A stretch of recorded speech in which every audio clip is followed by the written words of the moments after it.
Hello friends, स्वागत है आप सभी का CBB का आर्ट्स क्लास में। 2023 का भूगोल का पेपर जो हुआ था, इसका पूरा का पूरा प्रश्न दोस्तों मैंने तैयार कर लिया है। जो इसमें प्रश्न दिए गए हैं वो सब कुछ बहुविकल्पीय वगैरह मैंने सब हल कर लिया है। अब आपको जो है एक एक करके मैं अच्छे से तरीके से आपको समझाने की पूरी कोशिश करता हूँ। पूरा पेपर दोस्तों मैंने सॉल्व कर लिया है। चलिए अब इसको बताते हैं कि कैसे जो है आप इसे तैयार कर सकते हैं। तो सबसे पहले यहाँ पे बहुविकल्पीय प्रश्न कवर करते हैं। बहुविकल्पीय जो प्रश्न है यहाँ पे देखते हैं। बहुविकल्पीय प्रश्न यहाँ पे दिया गया है। पहला प्रश्न है, यहाँ पे आप देख सकते हैं। पहला प्रश्न है, मानव भूगोल के निम्न में से कौन सी संकल्पना प्रकृति की सर्वोच्चतम में विश्वास करती है। ये परिभाषा कहना चाह रहा दोस्तों कि इसमें जो मानव भूगोल है, इसकी संकल्पना में प्रकृति का जो सर्वोच्चता को कौन विश्वास करता है। संभववाद, प्रत्यक्षवाद, पर्यावरण निश्चयवाद या नव निश्चयवाद। संभववाद जो संकल्पना है ये मानव को सर्वोच्च बताता है, और इसमें जो पर्यावरण निश्चयवाद है यही करेक्ट आंसर होगा। अब इसको आंसर लिखें कैसे, तो आंसर लिखने के लिए आपको यहाँ पे मैं इसका आंसर लिखा हूँ, पूरा विस्तार से डिटेल में मैं आपको बता देता हूँ कि कैसे आप आंसर बहुविकल्पीय लिख सकते हैं। इनफैक्ट आप जो है पूरा का प्रश्न कैसे उसको लिख सकते हैं आप यहाँ पे दे सकते हैं। मैंने तैयार कर लिया है, ये देखिए आपके सामने जो है यहाँ पे आ चुका है। अब दोस्तों इसको कैसे लिख रहा है, तो यहाँ पे देखिए जो है ये 2023 का पेपर है। अब यहाँ पे देखिए बहुविकल्पीय प्रश्न में पहला पॉइंट यहाँ पे है बहुविकल्पीय प्रश्न में प्रश्नोत्तर नंबर 1 और इसके बाद जो सही था पहले का सा पर्यावरण निश्चयवाद, इसको टिक कर देना, बस कुछ नहीं करना है। इसके बाद दोस्तों जो दूसरा लिखना है तो आप यहाँ पे दे सकते हैं, मैंने 2 लाइन गैप दिया है और यहाँ पे आप दे सकते हैं गैप है, ताकि जो है अलग अलग दिखे और थोड़ा अच्छा भी लगे, जिससे आपका आंसर परफेक्ट हो और टीचर का जो नज़रिया है देखने का वो आपका सही हो। मतलब टीचर का नज़रिया, जैसे आप राइटिंग अच्छी बनाए रहेंगे, आपका जो पहला पेज रहेगा वो अच्छा रहेगा, तो हो सकता है कि आपको नंबर भी आपको अच्छा मिल जाए। इसके बाद दोस्तों अगला जो प्रश्न इसमें दिया गया है, निम्नलिखित में से किसकी जनसंख्या सबसे अधिक है। तो यहाँ पे 4 ऑप्शन दिए हैं, इसमें संयुक्त राज्य अमेरिका सही है, तो मैंने यहाँ पे देखिए संयुक्त राज्य अमेरिका दूसरे का आ सही है, तो यहाँ पे मैंने लगा दिया है दूसरे के साथ सही है, यहाँ पे सही कर दिया है, बस आपको कुछ नहीं करना है। फिर इसके बाद दोस्तों यहाँ पे 2 लाइन गैप है, इसके बाद जो है तीसरा प्रश्न आ जाता है। तीसरा जो प्रश्न है आप यहाँ पे दे सकते हैं। तीसरे प्रश्न की बात करें तो यहाँ पे निम्नलिखित में से कौन सी एक बगाती फसल नहीं है। बगाती का मतलब जो बागानों में की जाती है, जैसे चाय है, मक्का है, रबड़ है, कहवा है। चाय बागानों में की जाती है, रबड़ भी की जाती है, कहवा भी की जाती है। कहवा मतलब कॉफ़ी, और मक्का जो होता है मक्का वो नहीं किया जाता, तो उसमें राइट आंसर क्या हो जाएगा, मक्का हो जाएगा। इसके बाद दोस्तों चौथा क्वेश्चन देख लीजिए। चौथा क्वेश्चन यहाँ पे दिया गया है, निम्नलिखित में से किस प्रकार की कृषि खट्टे रसदार फलों की कृषि के रूप में जानी जाती है, तो उसमें भूमध्य सागरीय जो है करेक्ट आंसर हो जाएगा। और यहाँ पे जो उसका आंसर आप यहाँ पे लिख सकते हैं, इसको मैं PDF के रूप में भी आपको अवेलेबल करा देंगे। यहाँ पे चौथे का इस प्रकार से है, तो ये मैंने सही कर दिया है, इस प्रकार से आप दे सकते हैं। इस प्रकार से तो आप यहाँ पे चेक कर सकते हैं, अच्छे तरीके से मैंने यहाँ पे लिख लिया है। अब बात करते हैं अगला, यहाँ पाँचवा जो प्रश्न है, पाँचवा प्रश्न है, निम्नलिखित में से कौन सी एक तृतीय क्रियाकलाप है। तृतीय क्रियाकलाप में कौन सी है, इसमें आपको सही करना है, तो व्यापार इसमें राइट आंसर हो जाएगा। यहाँ पे देखिए मैंने 5वां लिख दिया है व्यापार। इस प्रकार से आपको लिखना है, 2 लाइन यहाँ पे गैप कर देना ताकि देखने में अच्छा लगे। इसके बाद अगला जो प्रश्न है, यहाँ पे छठा प्रश्न की बात करें, निम्नलिखित में से किस राज्य में जनसंख्या का घनत्व सर्वाधिक है।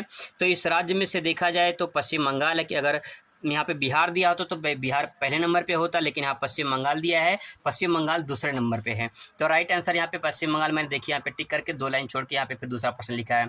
अगर इस प्रकार से आप लिखते हैं तो आपका कोई दिक्कत नहीं होगा, आपका आंसर पूरा परफेक्ट सही होगा। अगला सवाल 7वां है, निम्नलिखित में से भारत की किस राज्य से होकर इंदिरा गांधी नहर गुजरती है, तो इसमें राइट आंसर हो जाएगा आपका राजस्थान। राजस्थान में यहाँ पे देखिए राजस्थान में लगा दिया है, 7वें का राजस्थान, इस प्रकार से आप लिख सकते हैं। इसके बाद तो 8वां जो प्रश्न है, बॉम्बे हाई खनन के लिए प्रसिद्ध है।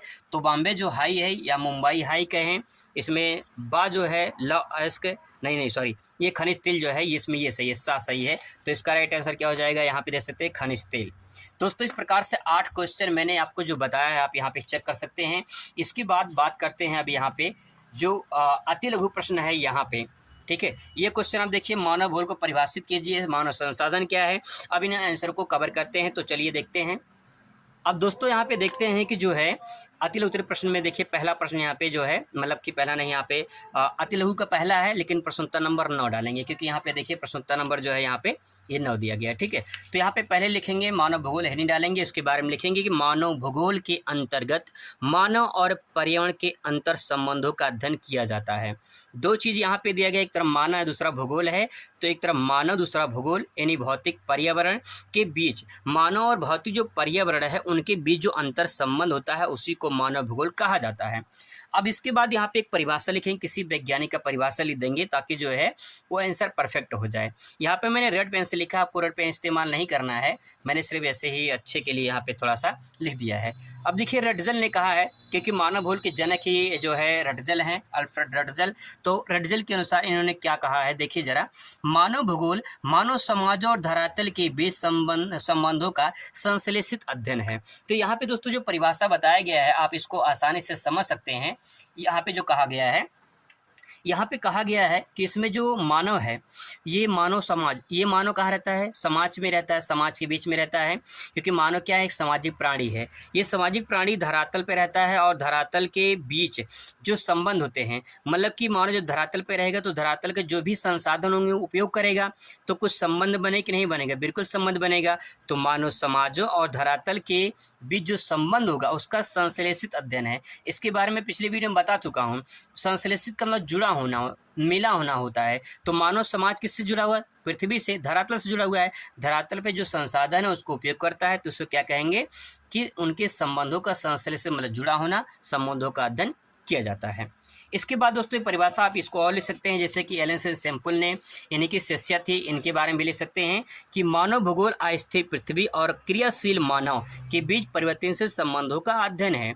बहुत सिंपल पॉइंट है, पृथ्वी कैसी है, अस्थिर है, और क्रियाशील मानव है, मानव काम कर रहा है और पृथ्वी क्या कर रही है, घूम रही है, अस्थिर है, ठीक है, स्थिर नहीं है, घूम रही है। तो पृथ्वी जो अस्थिर है उस पर मानव क्रिया कर रहा है और उसके बीच भी परिवर्तनशील जो संबंध होते हैं, मानव क्रिया करेगा तो जाहिर सी बात है परिवर्तन तो होगा। तो परिवर्तन जो संबंध होगा उसी के अध्ययन को क्या कहते हैं, मानव भूगोल कहते हैं। इस बात को थोड़ा सा डायग्राम के माध्यम से मैं समझाने की कोशिश कर रहा हूँ आपको। जो मानव भूगोल है, जो मानव है और जो पर्यावरण है, ठीक है, मानव और पर्यावरण के बीच कुछ संबंध हैं, क्योंकि मानव क्या करता है, पर्यावरण को यूज करता है, प्रयोग करता है अपनी आवश्यकताओं की पूर्ति के लिए। जब आवश्यकताओं की पूर्ति के लिए पर्यावरण जो भी संसाधन है उसको उपयोग करेगा तो दोनों में रिलेशनशिप बनेगा कि नहीं बनेगा, बिल्कुल अंतर संबंध होगा, बनेगा। इन अंतर संबंध को क्या कहेंगे, मानव भूगोल कहेंगे। आई होप आपको परिभाषा समझ में आया होगा। अब बात करते हैं यहाँ पे दूसरे प्रश्न की। दूसरा प्रश्न दोस्तों यहाँ पे है, मानव संसाधन से क्या तात्पर्य है। 2 नंबर का प्रश्न पूछा गया, मानव संसाधन से क्या तात्पर्य है। तो इसका आंसर देखिए क्या लिखेंगे। इसका आंसर दोस्तों आपको लिखना है कि मानव संसाधन से तात्पर्य है कि जब मानव अपने शारीरिक और बौद्धिक क्षमता के आधार पर अपनी आवश्यकताओं की पूर्ति करे तो उसे मानव संसाधन कहा जाएगा। मानव सबसे बड़ा संसाधन है। ये जो डायग्राम मैंने यहाँ पर, डायग्राम नहीं, कोटेशन जो मैंने एक लाइन में ऐसे लिखा है, ये भी बहुत प्रभाव डालता है। तो दोस्तों यहाँ मानव क्या है, मानव भी अपने आप में संसाधन है। जो मानव संसाधन है वो अपने बौद्धिक और शारीरिक क्षमताओं के आधार पर जो काम करता है, जो अपनी आवश्यकताओं के लिए पूर्ति करता है, उसे क्या कहेंगे, मानव संसाधन कहेंगे। तो मानव संसाधन में मानव सबसे बड़ा जो संसाधन है, उससे सबसे बड़ा कौन सा संसाधन है, मानव खुद अपने आप में सबसे बड़ा संसाधन है। बस इतना लिखेंगे, इसके बाद आपका आंसर परफेक्ट है, कुछ नहीं करना है। इसके बाद दोस्तों अगला सवाल यहाँ पे है, प्रारंभिक एवं द्वितीय क्रियाकलाप में विभेद कीजिए, मतलब कि अंतर बताइए। तो यहाँ पे 1+1 मतलब कि एक अंतर बताना है, तो आपको 1-2 नंबर यहाँ पे मिल जाएंगे। अब इसके अंतर को कैसे लिखेंगे, तो यहाँ पे देखिए, प्रारंभिक और द्वितीय क्रियाकलाप में विभेद, ऐसे ही डाल देंगे। और उसके बाद प्रारंभिक क्रियाकलाप में 2 लाइन लिखेंगे कि इसमें पर्यावरण में उपलब्ध सभी संसाधनों का जो है उपयोग किया जाता है, जैसे कृषि है, पशुपालन है, आखेट है, खनन है, ये सब जो है कहीं न कहीं प्राथमिक क्रिया के अंतर्गत आते हैं। इसके बाद अगर द्वितीय क्रिया की बात करें इसकी, तो इसमें कच्चे माल को दूसरी नई वस्तु में निर्माण किया जाता है, जैसे गन्ने से चीनी बनाना, वस्त्र, कपास से कपड़ा बनाना, ये सब कहीं न कहीं द्वितीय क्रियाकलाप के अंतर्गत आते हैं। तो आप इसमें 2 लाइन ऐसे समझ सकते हैं कि जो प्रारंभिक होती है, जो प्राथमिक क्रिया होती है, वो पर्यावरण के जो संसाधन होते हैं उनको डायरेक्ट जब मानव यूज करता है तो उससे क्या कहेंगे, प्रारंभिक क्रिया कहेंगे। और इन्हीं प्रारंभिक क्रियाओं को दूसरे में जो उपयोगी वस्तु में कन्वर्ट कर देते हैं। जैसे कृषि में क्या हुआ, गन्ना हुआ, गन्ने से फिर चीनी बना दिया गया, तो चीनी बनाना द्वितीयक हुआ कि नहीं हुआ, द्वितीयक हो गया, मतलब दूसरे चीज़ें दूसरे वस्तु में बना दिए हैं। ऐसे कपास होता है, कपास से कपड़ा बना दिए, तो कपास से कपड़ा दूसरे में उपयोगी वस्तु में बन गया, तो क्या हो गया, द्वितीय क्रियाकलाप हो गया। तो यहाँ पे आप इस तरह लिखेंगे, 2 नंबर आपको मिल जाएगा। इस बात को आप आंसर ऐसे भी ले सकते हैं, ये भी एक तरीका है, ये भी लिखने का तरीका है। प्राथमिक क्रिया अंतर बताना है द्वितीयक क्रिया में। प्राथमिक क्रिया कृषि, पशुपालन, आखेट, मत्स्य पालन, खनन आदि आते हैं, जो प्राकृतिक संसाधन होते हैं। और उसको जैसे चीनी उद्योग, कपड़ा या वस्त्र उद्योग, कुटीर उद्योग। कुटीर उद्योग का मतलब होता है जो हाथ से काम किया जाता है, उसे कुटीर उद्योग कहते हैं। तो यहाँ पे जो है इस प्रकार से आप अगर लिखते हैं तब भी आपका आंसर परफेक्ट माना जाएगा, गलत नहीं होगा। अगला सवाल दोस्तों यहाँ पे गुच्छित बस्ती को परिभाषित कीजिए। गुच्छित बस्ती क्या होती है, आइए समझने की कोशिश करते हैं। गुच्छित बस्ती दोस्तों आप कैसे लिखेंगे, हेडिंग डालेंगे गुच्छित बस्ती, उसके बारे में लिखेंगे जब घर पास पास बने हो और रास्ते सकरे हों तो उसे गुच्छित बस्ती कहा जाता है। ऐसी बस्तियां जलोढ़ मैदानों में उत्तरी पूर्वी राज्यों में पाई जाती हैं। एक उदाहरण के रूप में आप समझने की कोशिश करिए। जिस प्रकार से एक चाबी होता है, चाबी में गुच्छा होता है, गुच्छे की जो चाबी होती है आपने देखा होगा, उस चाबी गुच्छे में जो है चाबियाँ पास पास होती हैं, तो उसे क्या कहते हैं, गुच्छित बस्ती कहते हैं। जैसे अंगूर का गुच्छा होता है तो अंगूर क्या पास पास होते हैं, दूर दूर होते हैं? आपका जवाब होगा अंगूर पास पास होते हैं। तो जब घर पास पास हो तो उसे क्या कहेंगे, गुच्छित बस्ती कहेंगे। बहुत सिंपल, आसानी से आप इसे तैयार कर सकते हैं। इसके बाद दोस्तों अगला जो प्रश्न है यहाँ पे, अगला प्रश्न है भारत के किन्हीं दो सिंचाई के साधनों को नाम लिखना है। 2 नंबर मिलेगा, सिंचाई के 2 साधनों का नाम लिखा है। भारत में किन्हीं 2 सिंचाई के साधनों का नाम लिखना है। तो यहाँ पे 2 सिंचाई के साधनों में नाम आप ले सकते हैं बहुत आराम से। भारत के किन्हीं 2 सिंचाई के साधनों का नाम, जैसे नहर हो गया, नल ट्यूबवेल हो गया, ठीक है। ये हो गया 2 पॉइंट। आप ऐसे तालाब भी ले सकते हैं, नलकूप भी ले सकते हैं, इस प्रकार से भी ले सकते हैं और ऐसे भी ले सकते हैं। ये डायग्राम के माध्यम से दे सकते हैं, इसको भी ऐसे दे सकते हैं। दोनों में आप कोई भी लिखिए, बशर्ते ये है थोड़ा डायग्राम में है तो थोड़ा देखने में अच्छा लग रहा होगा।